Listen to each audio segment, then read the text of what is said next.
Bonjour. Aujourd'hui, je vous propose que nous partagions sur le sujet des écrans et de leur impact sur les enfants. Comme vous vous en doutez, si on parle des écrans et des enfants, on va aussi parler des adultes. Un constat déjà. À partir du moment où le confinement a été publié, la plupart des gens ont augmenté leur temps d'écran et malheureusement les enfants et les adolescents aussi.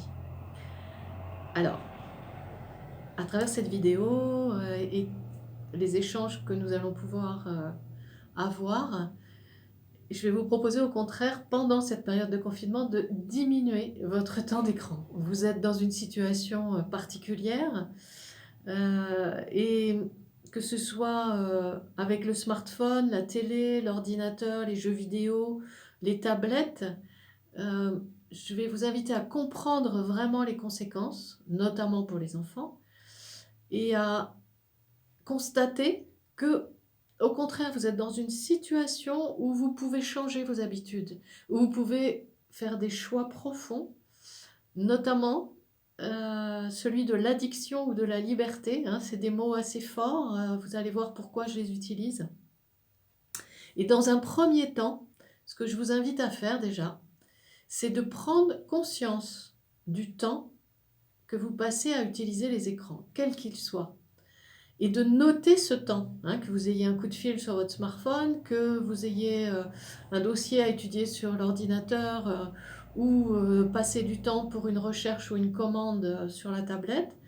Notez, notez, notez, de manière à savoir le temps que vous, déjà en tant qu'adulte, vous passez sur les écrans chaque jour. Hein. Comme vous le savez, les enfants imitent. Et on ne peut pas y échapper là en ce moment, puisque vous êtes toute la journée avec. Et on va voir que le temps d'écran pour les enfants, d'autant plus qu'ils sont petits, mais pendant quand même longtemps, va être très très très réduit pour que leur santé n'en soit pas impactée, ni le développement de leur cerveau. Bon, alors, je suis Joëlle Richardière, pédagogue, art thérapeute, enseignante en arts plastiques. Je vous ai déjà proposé différentes vidéos sur le rythme, sur l'école à la maison et un certain nombre de tutoriels dont on évoquera peut-être certains sujets. En tout cas, là, je voudrais vous inviter à prendre conscience comme d'un mode d'emploi des écrans qui n'est pas fourni, malheureusement, dans les boîtes. On n'a pas vraiment les contre-indications, hein, mais il faut aller les chercher. C'est vraiment important. Et là, je vous propose de mettre en place, de profiter de cette situation extraordinaire pour mettre en place quelque chose que vous choisissez vraiment par rapport aux écrans pour vous-même et surtout, surtout pour vos enfants. Euh, sur le site pédagogie-arscola.net, vous trouverez un questionnaire qui, prenez-le comme un jeu, qui va justement être comme un test pour mettre en évidence si vous êtes déjà addict ou libre par rapport aux écrans, que vous pourrez aussi proposer à vos adolescents ou aux enfants qui savent, enfin aider vos enfants qui sont vraiment en difficulté par rapport aux écrans. Vous trouverez aussi une revue de presse sur de multiples articles concernant les écrans et une riche bibliographie. Donc, n'hésitez pas à faire des recherches au-delà de ce que je vous propose parce que c'est un sujet qui mérite d'avoir des apports des scientifiques, des chercheurs, des philosophes, des médecins qui se sont donné la peine de se questionner sur ce sujet et de vous apporter le fruit de leurs recherches, qui sont généralement très très importants par rapport aux enfants. Alors, évidemment, comme je vous le disais, nous, on n'a pas de notice fournie par les GAFAM, hein, c'est-à-dire tous ceux qui produisent les supports Internet en grand nombre, en grande quantité, ou les réseaux sociaux ne nous aident pas à discerner comment utiliser ces petits appareils. En général, ils sont petits. Bon, c'est vrai que les écrans de télé peuvent être très grands, mais la plupart des appareils sont assez miniaturisés. Et c'est peut-être à travers quelques exemples, hein, je vais illustrer ce sur quoi j'aimerais attirer vraiment votre attention. Alors, en ce moment, on parle beaucoup de renforcer son immunité. Ok. Est-ce que vous savez que la Wi-Fi et l'usage des écrans affaiblit l'immunité? Donc, plus vos enfants utilisent les écrans, plus ils affaiblissent leur immunité, et vous aussi. Donc, là aussi, hein, soyez-en bien conscients. Un autre exemple pour vous motiver, les études en neurosciences nous montrent ou nous confirment que le cerveau humain va se développer jusqu'à 25-30 ans, ce qui est énorme, hein. De même que la vue est très longue à se, comment dire, à devenir mature, à se stabiliser.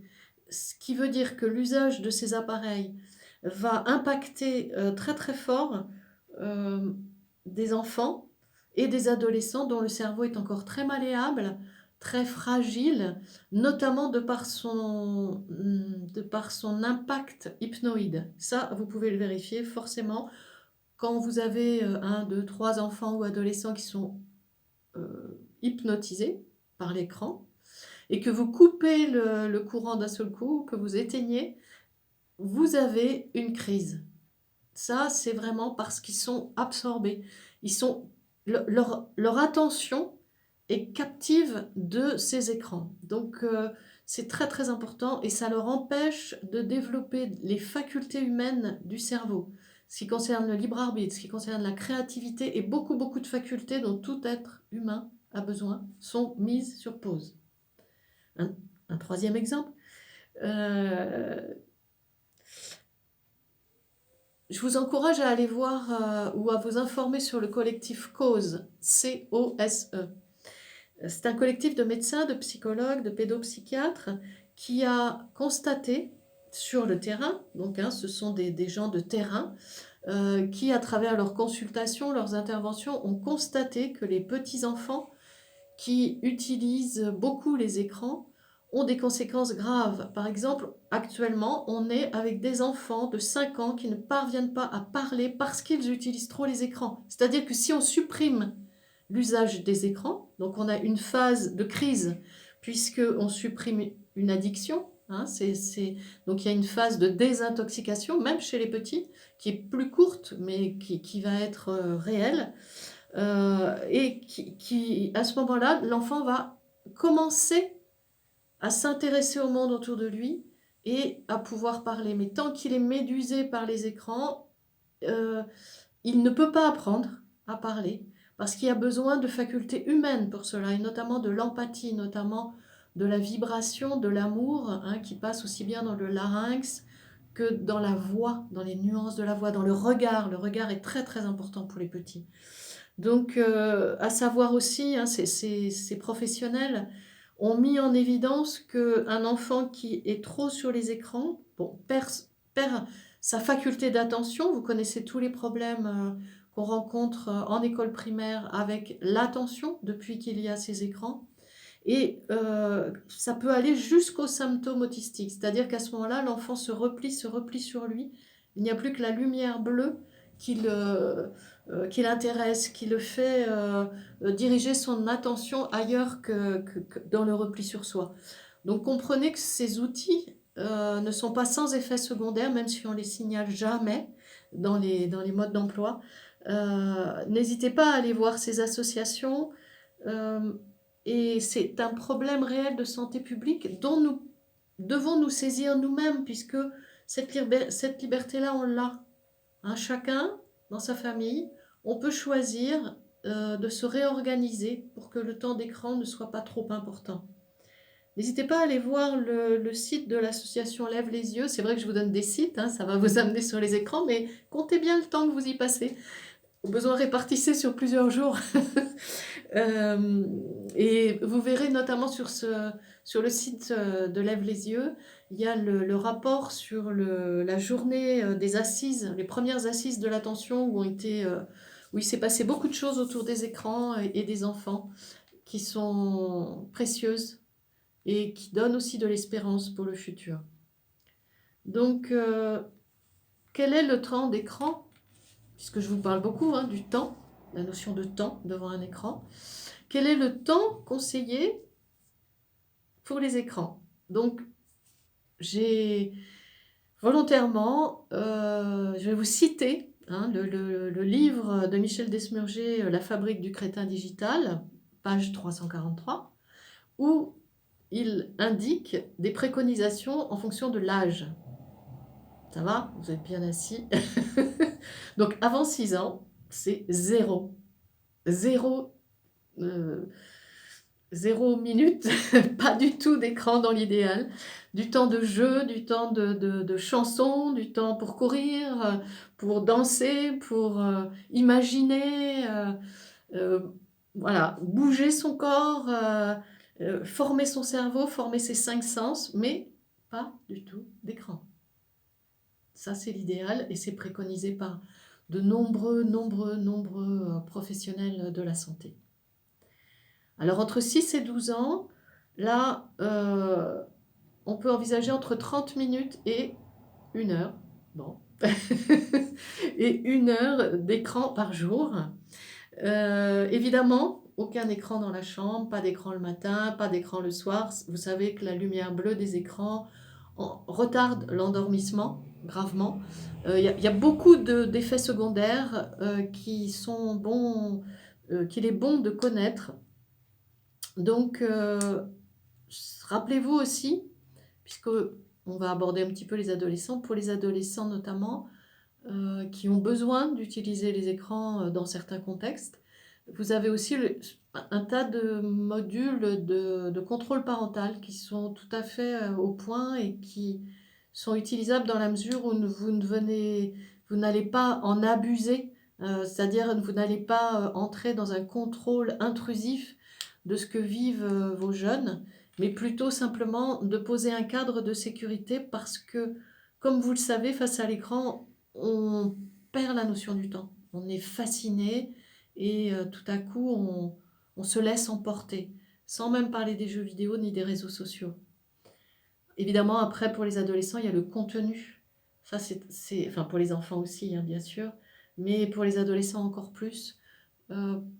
C'est très important de leur faire une phase de formation, entre guillemets, en les mettant en garde sur certaines choses et en les accompagnant.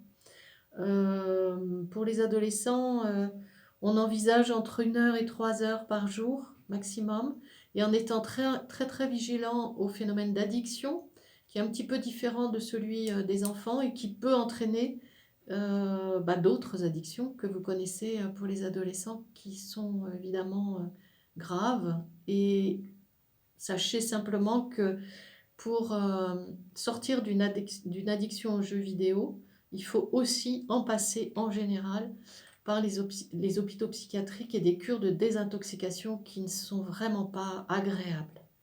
Hein, puisqu'il faut à ce moment-là dépasser l'addiction et arriver à diminuer le temps d'écran comme pour une drogue.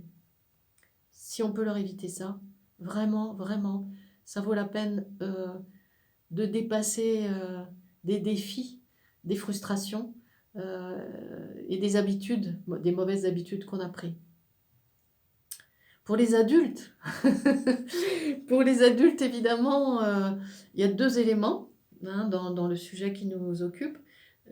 C'est d'une part d'être très très vigilant vous-même à ne pas vous abrutir d'écran, puisqu'à ce moment-là, vous perdez votre créativité, vous donnez tout votre temps aux écrans et vous n'avez plus de temps pour vous-même, pour réfléchir, pour faire vos choix, pour créer, euh, pour, euh, pour vous cultiver dans tous les sens du terme, pour faire des activités qui vous sont propres, qui vous réjouissent et qui développent vos potentiels. Donc c'est une habitude hein, qu'on a pris notamment dans le monde du travail d'être beaucoup sur les écrans dans de nombreuses professions.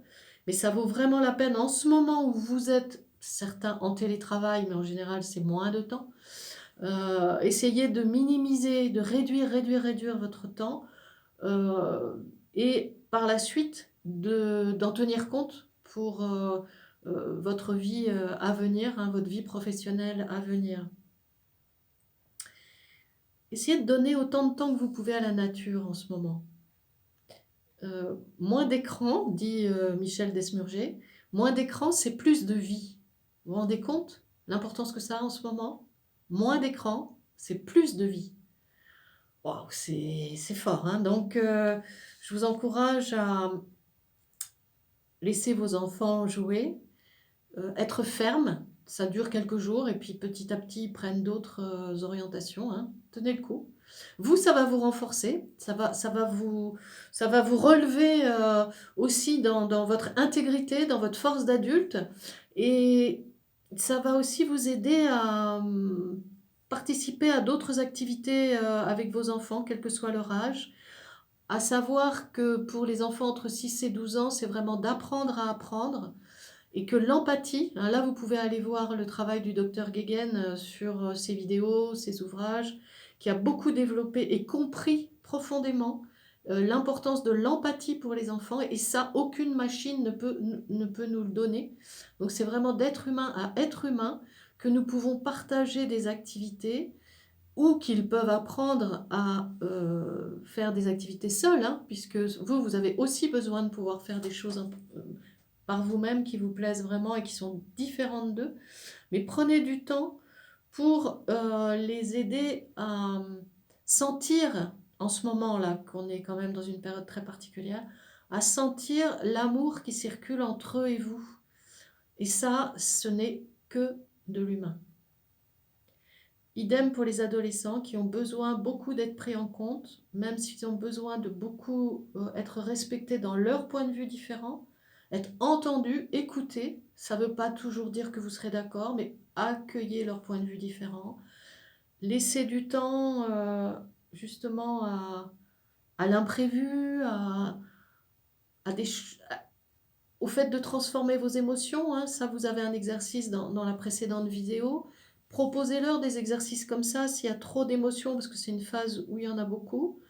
Et expliquez-leur vraiment, montrez-leur des éléments scientifiques par rapport aux écrans. Pourquoi vous leur proposez de réduire le temps d'écran? Évidemment, la première chose à faire, c'est de leur montrer l'exemple. Et là, ils ne vous louperont pas en plus. Alors, donc, évidemment, je sais que c'est un challenge. C'est pour ça que vous pourrez faire ce test, hein, addict ou libre, et bien mesurer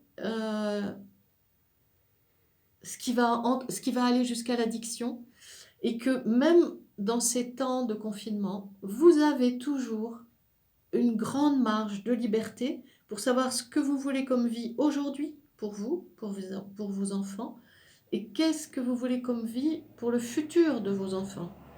Et là, dans le domaine de la technologie, dans les projets vis-à-vis de la 5G, vis-à-vis de plein de choses là, qui sont lancées à des buts lucratifs essentiellement, il y a des interactions qui sont importantes pour le futur. Donc, prenez le temps de vous renseigner et faites vos choix à vous. Une petite citation de William Reich, qui était aussi un psychiatre. « Chacun de tes pas d'aujourd'hui construit ta vie de demain. » Donc en ce moment-là, on est vraiment dedans. Bon, alors, écoutez, je vous partage tous mes vœux pour que vous ayez beaucoup de courage pour relever les défis de ce moment présent. Et puis, n'hésitez pas à partager. Je vous dis à très bientôt.